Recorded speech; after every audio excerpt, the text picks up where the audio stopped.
Olá, aqui professor Aécio Flávio Lemos, para lhes passar algumas informações sobre o mercado, sobre o comportamento dentro das empresas, o comportamento dentro de você, a sua administração das emoções e outros fatores que formam um bom investidor, um investidor que perca menos, que tenha menos dúvidas.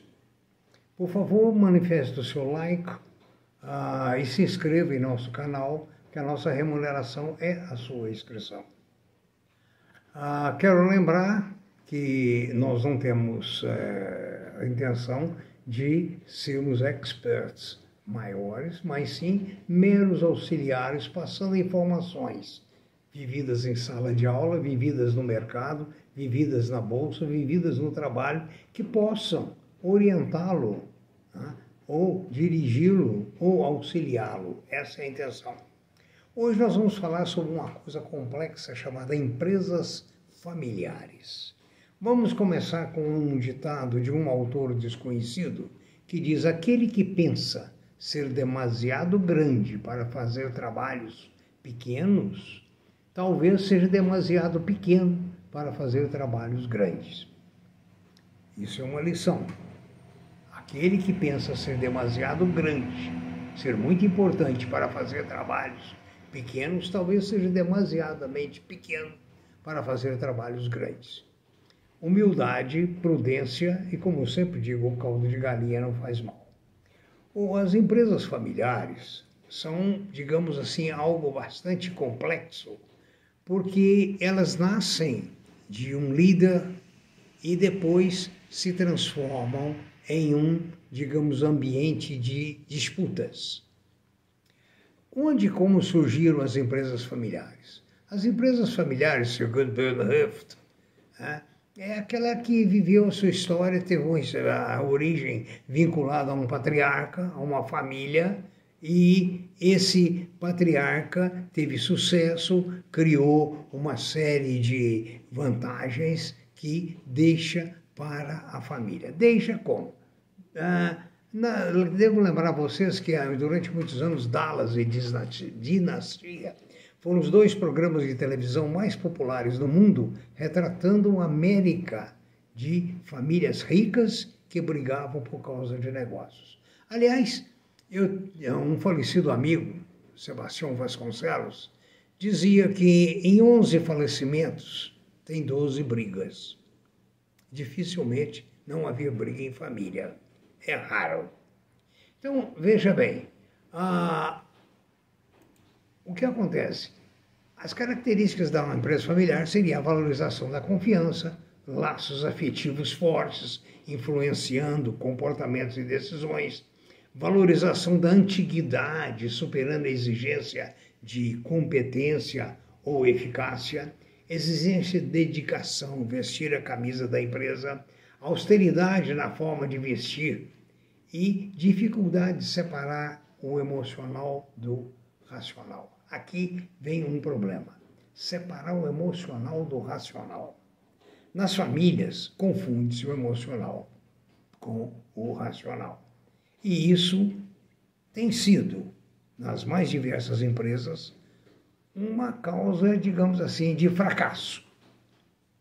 A família familiar tem umas vantagens: a maior lealdade aos empregados, proximidade do poder, clima propício à cooperação, comprometimento e participação direta do proprietário, do fundador, do criador do negócio, a elevação do nome da família, maior união entre os acionistas, sistema decisório rápido e continuidade na administração. E quais são as desvantagens? As desvantagens são conflito de interesse entre a empresa e a família. É normal a família julgar que os bens da empresa são seus bens particulares. E daí surge muito atrito. Vem o uso indevido dos recursos da empresa, vem a falta de planejamento, principalmente quando a vaidade toma conta do poder, da cabeça das pessoas, a falta de modernização, porque as pessoas tendem a ficar enraizadas em aprendizados já superados. Nós temos visto e falado sobre a economia que muda continuamente, né? A promoção indevida de familiares é muito séria, é meu primo, é minha prima. Tá? Eu aprendi isso de forma difícil. Eu fui consultor de uma empresa e errei muito. Dei palpites contra membros da família que não eram, digamos, de interesse a manutenção deles na empresa. Ou seja, eram pessoas que, se estivessem fora da empresa, dariam mais lucro. Eu dizia uma vez que pagar e mandar para casa, pagar o salário, dava menos prejuízo. Por quê? O que é que acontece? A propriedade mistura com a família, mistura com a gestão, mistura com tudo. Veja bem, Matarazzo chegou a ter 365 empresas no Brasil, enquanto vivo. Hoje, o que restou desse grande grupo? Eu não sei. A empresa é uma forma de perpetuar a família. Poderia ser um fator de união, manter as tradições e os valores. Agora, isso na realidade não ocorre, porque vem a sucessão. Na primeira geração é essa a austeridade do criador, do fundador. Na segunda geração já tem as dificuldades. Na terceira geração a tendência é a empresa dissolver, quebrar ou passar para outras mãos. Eu me lembro aqui do Antônio Hermílio de Moraes, grande criador da Votorantim, que procurou colocar os filhos da empresa em posições humildes. Profissionalizou a gestão chamando executivos de primeiro nível. E esse império Votorantim prevalece até hoje. Agora, se tivesse ficado no âmbito da família, será que ele teria sobrevivido? A divergência entre os sócios, o número excessivo de sucessores, o desinteresse dos sucessores, a diferença muito marcante na participação acionária. Eu conheci uma empresa que um dono tinha 2 filhos, o outro tinha 5. Então, 2 filhos teriam 50%, 25% para cada um. O outro com 5 filhos, cada um teria 20% da parte pertencente a cada um. Então, só aí já havia uma divergência de comando, de poder.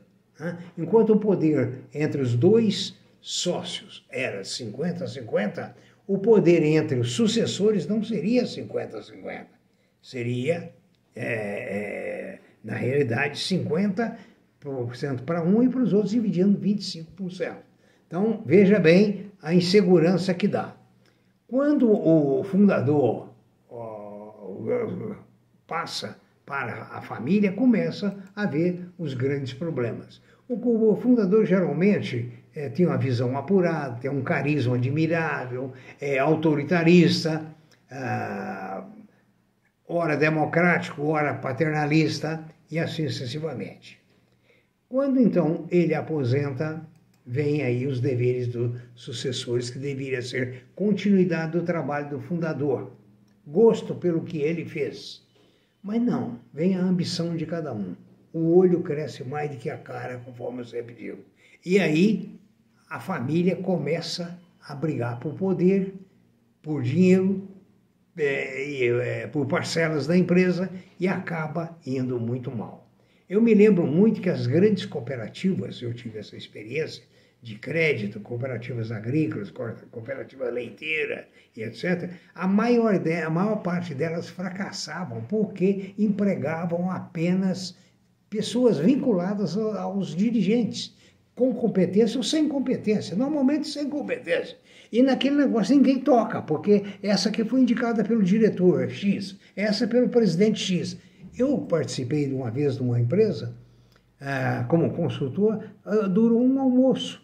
Quando eu falei que não se deveria contratar parentes e amigos, o meu serviço foi dispensado, certo?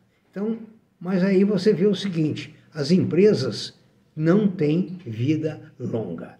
Agora, imagine você dentro do contexto dessa empresa. Como você deve se comportamentar? Como deve ser o seu comportamento? Como devem ser as suas atitudes? esse equilíbrio entre os donos, como você se mantém nesse emprego? Não é tarefa fácil.